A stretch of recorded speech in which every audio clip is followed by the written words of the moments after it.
कृषी उत्पन्न बाजार समितीमध्ये 16/1/2025 पासून शेतकरी मजुरी वाढ व्हावी यासाठी आम्ही धरणे आंदोलन पुकारले होते। तरी याच्यामध्ये आम्हाला अद्याप कुठेही न्याय मिळालेला नाही।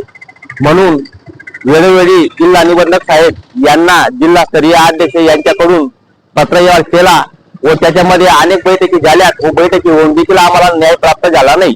तरी आम्ही येत्या 26 जानेवारी 2025 रोजी आत्मदहनाचा इशारा जिल्हा निबंधक यांच्याकडे दिला। त्यावेळेस जिल्हा निबंधक साहेब यांनी या विषयावरती दखल घेतली व त्यांनी जिल्हा अध्यक्ष गंगाराम कोळेकरजी यांना पत्रव्यवहार दिला व त्यात म्हटले की बुवा आपल्या अनेक बैठका झाल्यात व याच्यामध्ये कुठेही संगनमत आपलं झालं नाही। म्हणून हा विषय जिल्हा अधिकारी म्हणजे धुळे जिल्हा कलेक्टर साहेब यांच्याकडे नेमणूक केलेला आहे। तर 29/1/2025 रोजी दुपारी 4 वाजेला हमाल मापाडी धुळे जिल्हा व संचालक मंडळ कृषी उत्पन्न बाजार समिती धुळे जिल्हा यांचे प्रतिनिधींना त्यांनी बोलवणं केलेले आहे व याच्यावरती ते योग्य तो निर्णय घेणार आहेत। तरी धुळे जिल्हा अध्यक्ष गंगाराम कोळेकरजी यांच्या आदेशान्वये सर्व बाजार समिती दिनांक 29/1/2025 पर्यंत जे आमचे बंदचे आंदोलन होतं ते स्थगित केलेलं आहे व बाजार समिती पुन्हा चालू करण्यात येत आहे। आपल्याला पत्र मिळालंय का? आम्हाला पत्र प्राप्त झालेलं आहे DDR कार्यालयाकडून जिल्हा अध्यक्ष यांना व त्यांनी आम्हाला व्हॉट्सअपला टाकलं व त्यांनी सूचना दिल्याप्रमाणे आम्ही ही स्थगिती केलेली आहे। फक्त 29/1/2025 रोजी दुपारी 4 वाजेला जिल्हा अधिकारी साहेब कलेक्टर साहेब यांच्या दालनामध्ये आमचे वरिष्ठ महाराष्ट्र राज्याचे प्रमुख पदाधिकारी येणार आहेत व या विषयावरती मार्ग काढणार आहेत आणि संचालक मंडळ कृषी उत्पन्न बाजार समिती धुळ्याचे यांनी योग्य निर्णय नाही घेतल्यास पुढील असंच तीव्र आंदोलन छेडण्यात येईल व जेव्हापर्यंत आम्हाला न्याय मिळत नाही तेव्हापर्यंत संपूर्ण धुळे जिल्ह्याच्या बाजार समित्या याच प्रकारे बंद राहतील। याचे सर्व शेतकरी बांधव व्यापारी बांधव बाजार समितीचे संचालक यांनी दक्षता घ्यावी ही नम्र विनंती।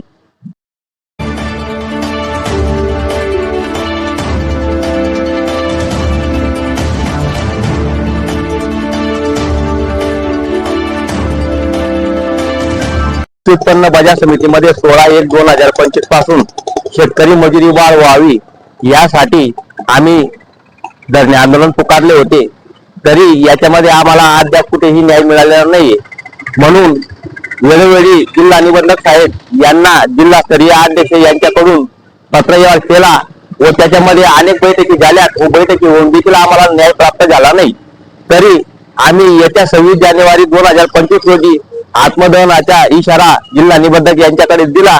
त्यावेळेस जिल्हा निबंधक साहेब यांनी या विषयावरती दखल घेतली व त्यांनी जिल्हा अध्यक्ष गंगाराम कोळेकरजी यांना पत्रव्यवहार दिला व त्यात म्हटले की बुवा आपल्या अनेक बैठका झाल्यात व याच्यामध्ये कुठेही संगनमत आपलं झालं नाही।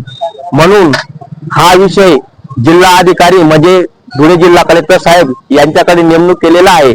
तर 29/1/2025 रोजी दुपारी 4 वाजेला हमाल मापाडी धुळे जिल्हा व संचालक मंडळ कृषी उत्पन्न बाजार समिती धुळे जिल्हा यांचे प्रतिनिधींना त्यांनी बोलवणं केलेले आहे व याच्यावरती ते योग्य तो निर्णय घेणार आहेत।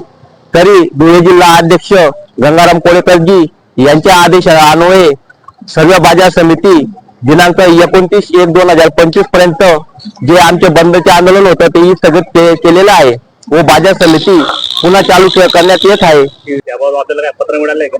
आम्हाला पत्र प्राप्त झालेलं आहे DDR कार्यालयाकडून जिल्हा अध्यक्ष यांना व त्यांनी आम्हाला व्हॉट्सअपला टाकलं व त्यांनी सूचना दिल्याप्रमाणे आम्ही ही स्थगिती केलेली आहे। फक्त 29/1/2025 रोजी दुपारी 4 वाजेला जिल्हा अधिकारी साहेब कलेक्टर साहेब यांच्या दालनामध्ये आमचे वरिष्ठ महाराष्ट्र राज्याचे प्रमुख पदाधिकारी येणार आहेत व या विषयावरती मार्ग काढणार आहेत आणि संचालक मंडळ कृषी उत्पन्न बाजार समिती धुळ्याचे यांनी योग्य निर्णय नाही घेतल्यास पुढील असंच तीव्र आंदोलन छेडण्यात येईल व जेव्हापर्यंत आम्हाला न्याय मिळत नाही तेव्हापर्यंत संपूर्ण धुळे जिल्ह्याच्या बाजार समित्या याच प्रकारे बंद राहतील। याचे सर्व शेतकरी बांधव व्यापारी बांधव बाजार समितीचे संचालक यांनी दक्षता घ्यावी ही नम्र विनंती।